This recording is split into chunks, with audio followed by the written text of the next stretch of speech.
سنو کہانی میں آپ کو خوش آمدید۔ تو چلیے بڑھتے ہیں اپنی آج کی کہانی کی طرف۔ شہزادہ عثمان کی آنکھوں کے سامنے اس کی بہن کا چہرہ گھوم رہا تھا۔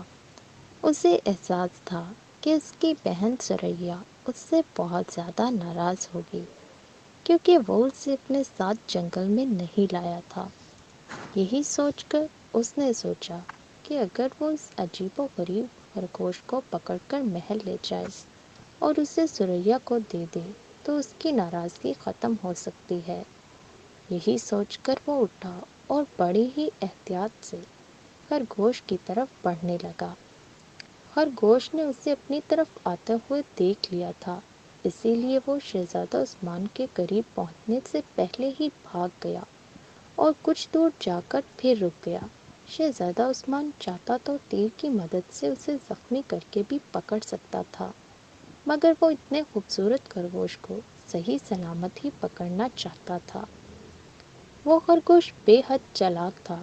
جب وہ یہ دیکھتا کہ شہزادہ اس کے قریب آن پہنچا ہے تو وہ پھر سے دوڑنے لگتا اور شہزادہ عثمان کے درمیان پھر سے فاصلہ پیدا کر لیتا۔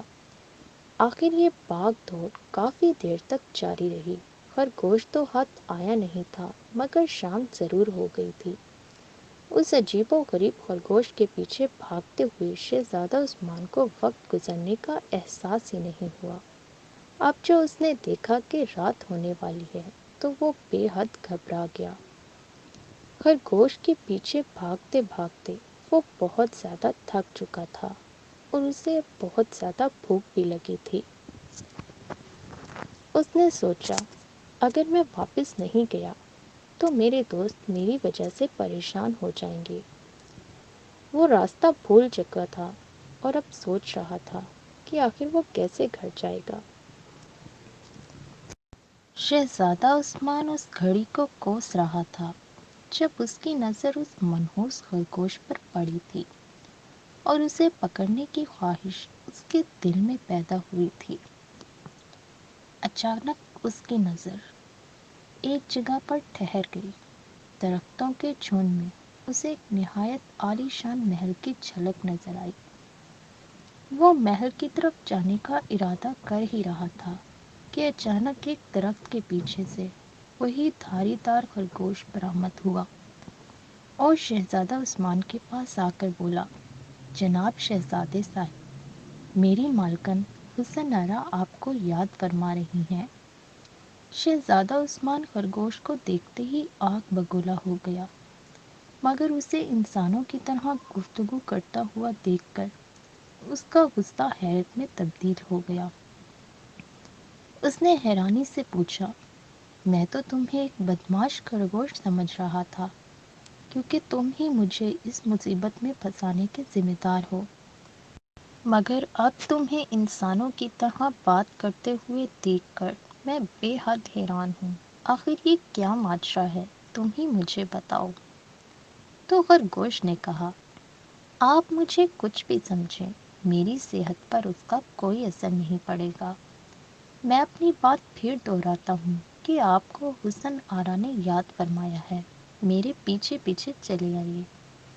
شہزادہ سمجھ گیا کہ یہ سب کچھ جادو کا چکر ہے۔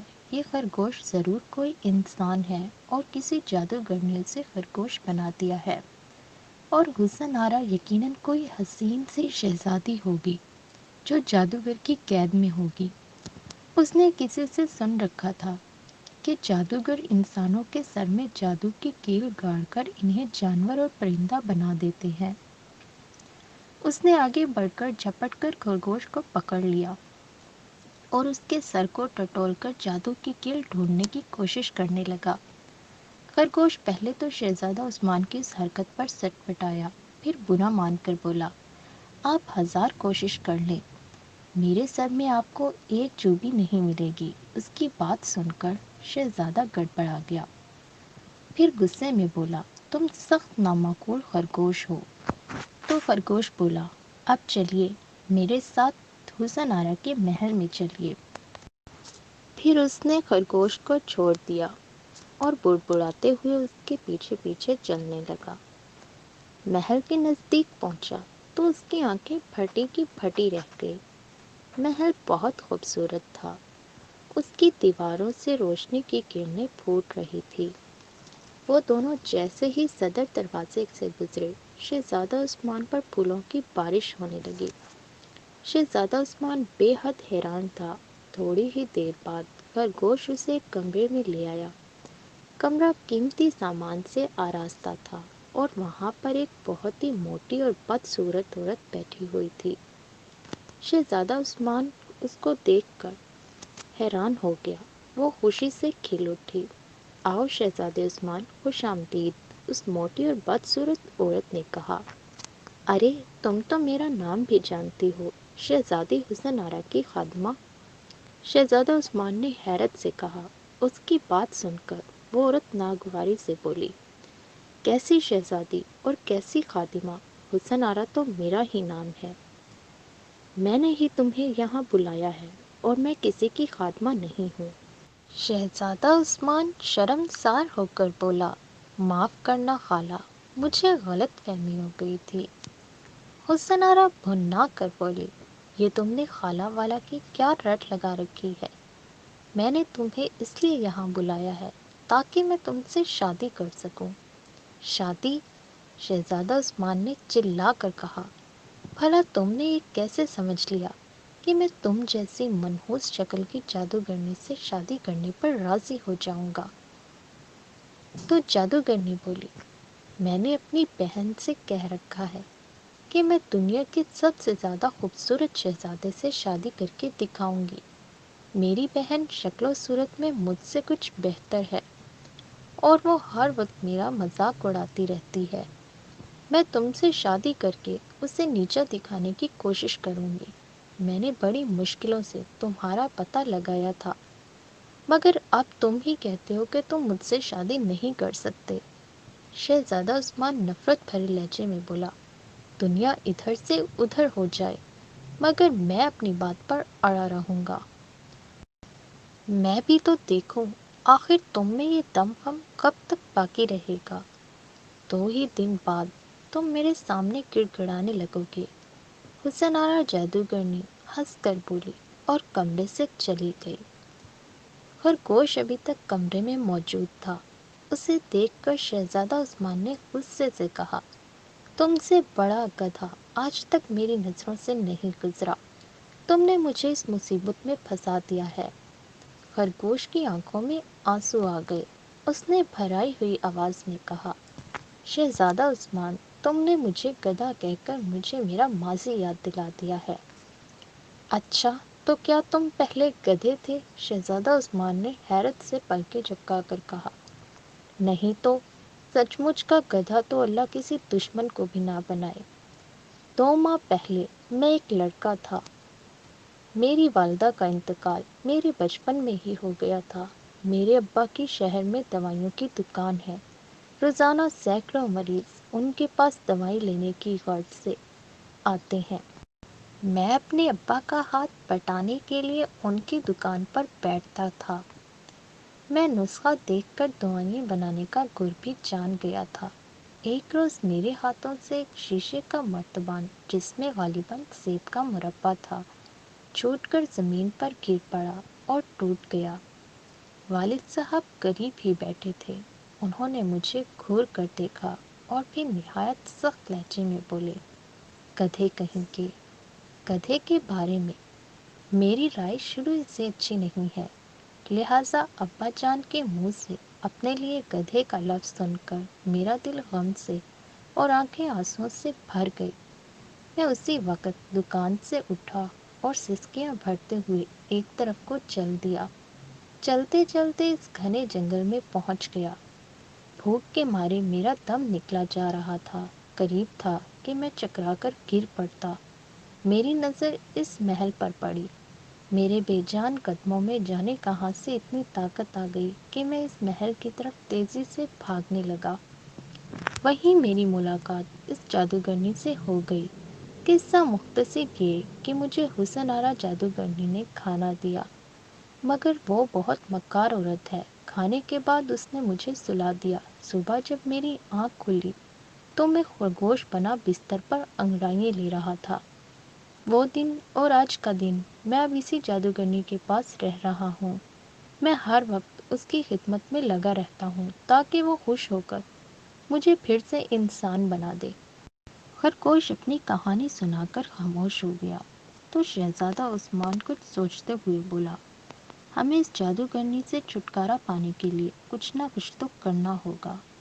تو خرگوش بولا، میں تو اس پر بہت سارے حربے استعمال کر چکا ہوں، چونکہ مجھے تمام جڑی بوٹیوں سے واقفیت حاصل ہے، اسی لیے میں نے جنگل سے زہریلی جڑی بوٹیاں مختلف کھانوں میں ملا کر اسے کھلا دی، مگر اس پر کوئی اثر نہیں ہوا۔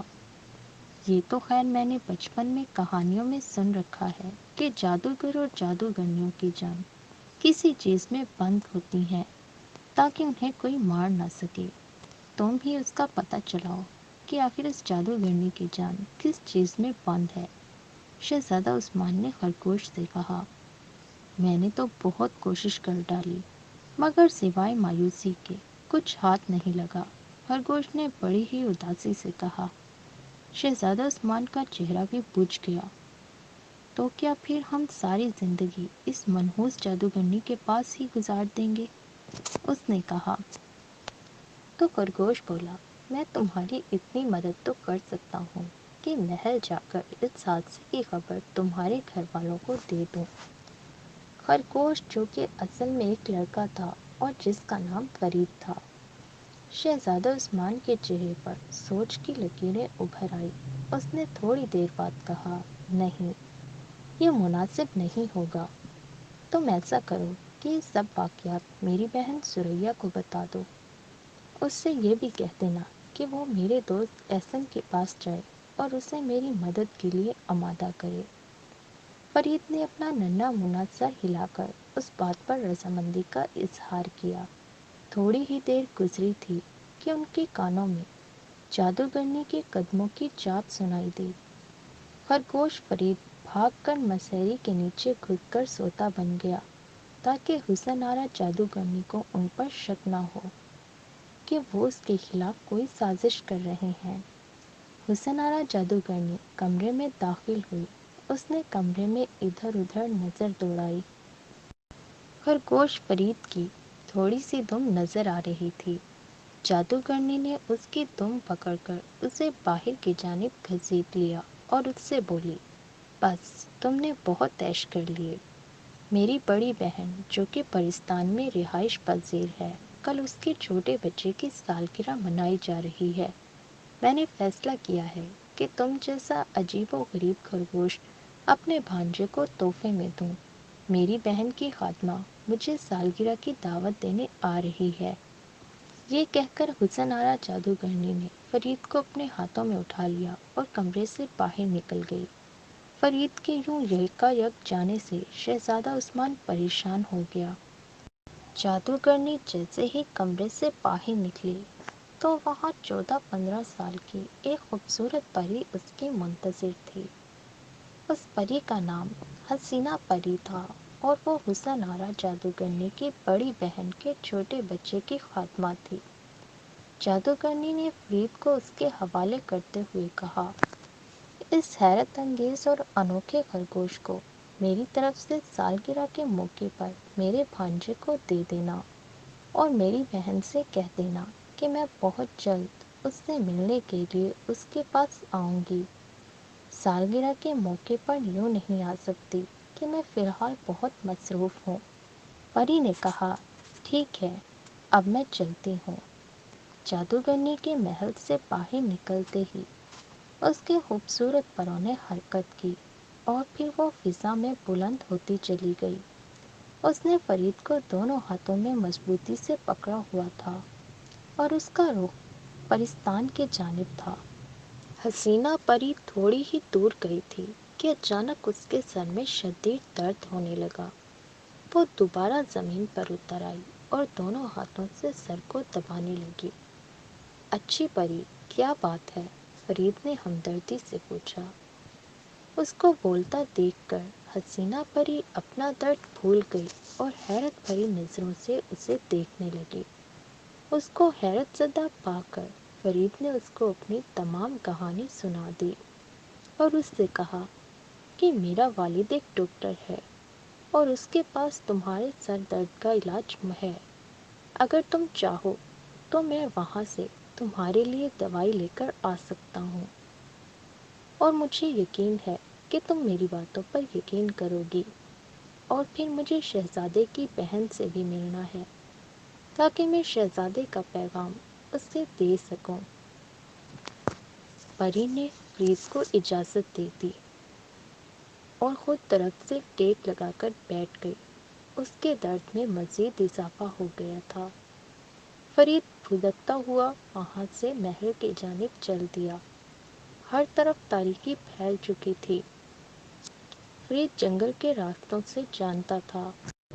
کہانی کا بقیہ حصہ آپ ملاحظہ کر سکیں گے ہماری آنے والی اگلی سٹوری میں۔ شکریہ۔ ہمارے چینل کو سبسکرائب کریں اور کمنٹ سیکشن میں اپنی رائے سے ضرور آگاہ کیجیے۔ شکریہ۔